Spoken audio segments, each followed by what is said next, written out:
What's up everybody, it's Sean here, back today to give you guys a review of the Teddy Santis New Balance 990 V2 in this Marblehead and Incense colorway. Today's video is brought to you by Soul Savvy. Soul Savvy is a membership-based community of like-minded sneakerheads with a true love and passion for sneakers. And as a member of Soul Savvy, they give you the tools, the resources, and the information you need to be able to buy the shoes that you want for retail. So the thing I love most about being a member is that it gives me that one-stop shop so I know exactly what's releasing, when, and where, and it's perfect for someone like me that has a really busy lifestyle. And some of the perks they offer to their members include add to cart links for sneaker websites, along with sneaker website monitors, training sessions for big sneaker releases, along with a member-only store where shoes are only sold for retail or below. And recently they introduced a mobile app called Soul Savvy Collect. So Collect is a sneaker marketplace where you can show off your collection, buy, sell, and trade with only Soul Savvy members, meaning there's going to be absolutely zero transaction fees, and all the members that you're interacting with are going to be individually vetted. So if you guys are interested to learn more about Soul Savvy and potentially become a member, be sure to check out that link which I've added down below in the description box, and be sure to check out their website and their social media and all that good stuff. So I know this review is super delayed, but I figured for you guys, it's better that I get up late rather than never. So this of course is part of the Teddy Santis 16, which is a collection of his made in USA New Balance shoes, which are set to drop starting from last month. So Teddy Santis, who is also better known as the founder of Aime Leon Dore, he was named last year as the creative director for New Balance's Made in USA line, and his collection debuted on April 28th, headlined by 3 pairs in this Marblehead and Incense colorway.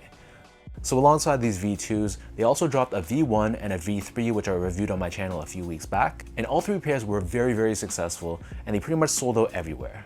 So for this V2, the retail price was $195 US, or 240 Canadian dollars, and the style code for this shoe is M990TD2. And just like the V3 that I reviewed, this shoe is also done in that similar color palette of grays, tans, and khakis. So the 990 V2 is a very popular New Balance silhouette, and it originally debuted back in 1998. Since then, however, it's become a very popular lifestyle or casual use model, so that makes it no surprise that these V2s were highly sought after. So jumping straight into the details, on the toe box, this is covered in this mesh material, which is done in this tan color with a hint of olive. Right above this in the center, we have this hit of reflective 3M done in the silver finish, and overlaid on either side of the toe box, we have this dark gray colored suede. Surrounding the front toe cap, we have this lighter gray suede, which is done in a very fuzzy and long-haired style. This same fuzzy suede covers the entire mid-panel of the shoe, and then below this we have this cutout, which reveals the New Balance N logo, which is again done in the reflective 3M material in silver. And then next to this, the top 2 eyelets are done in this cream-colored TPU finish. Moving downwards, so towards the back end of the shoe, you can see more of that exposed mesh, which is done in that same color that we saw earlier on the toe cap, and then wrapping around the back of the shoe, we have this khaki-colored suede, and in the middle we have this oval shaped cutout, revealing this reflective 3M layer with USA branding embroidered in black. And then beneath this, surrounding the bottom of the heel, we have this gray colored TPU heel clip, and this gives you added structure and support for the back end of the shoe. Turning our attention back to the front, so in terms of laces, these come with 2 different lace options.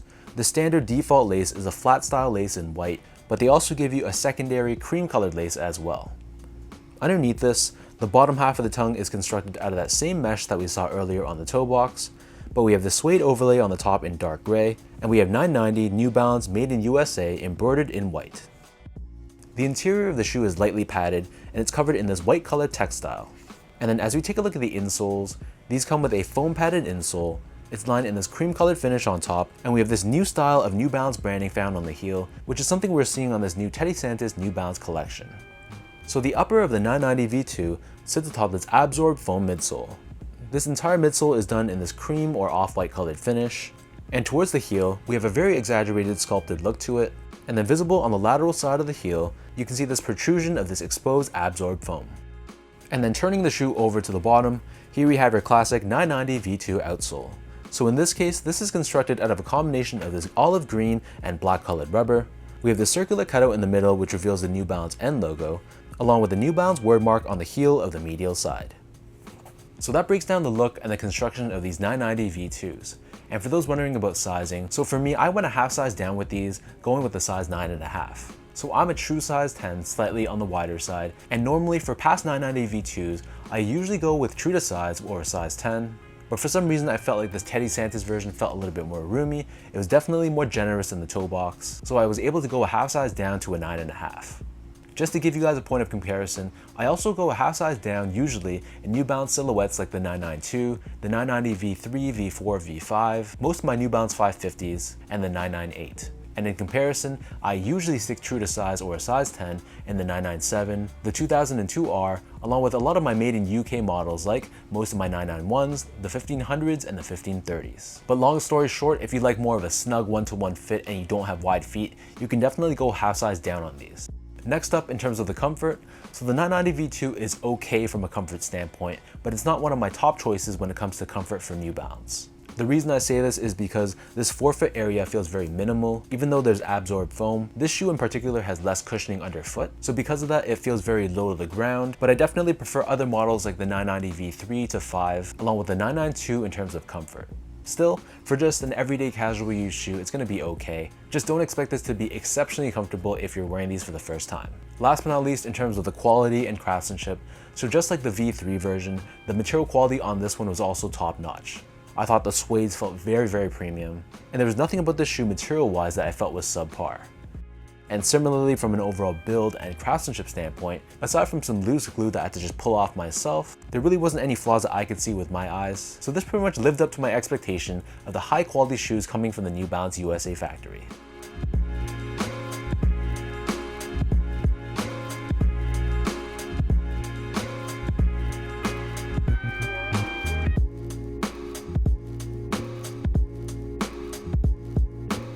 So with all that out of the way now, let's toss these on feet and I'll show you guys how these look.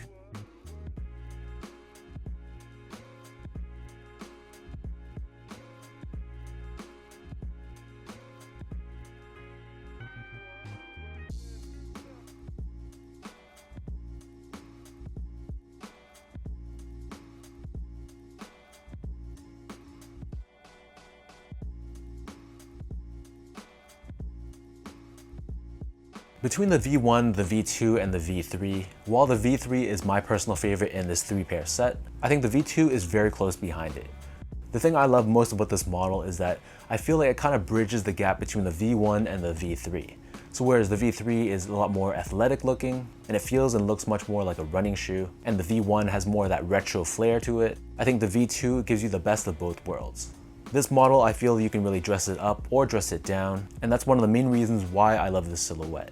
And aside from that, I think the use of the different materials and the color blocking on the shoe is done perfectly. I just prefer the comfort of the V3 over these ones. So let me know in the comment section down below what you guys think about this Teddy Santis New Balance 990 V2 in this Marblehead colorway. What are your overall thoughts on this specific one? And of the three, how would you rank them from best to worst? If you guys like this video, be sure to like, comment, and subscribe to my channel if you haven't yet. You can follow me on my Instagram account at esco8, check me out on Twitter at sean.go, and visit my website at seango.ca. So until next time, thank you guys so much for watching. Thank you for the continued love and support. Hopefully you guys enjoyed this video and hopefully it helped you in some way, and I'll catch you guys all in the next one.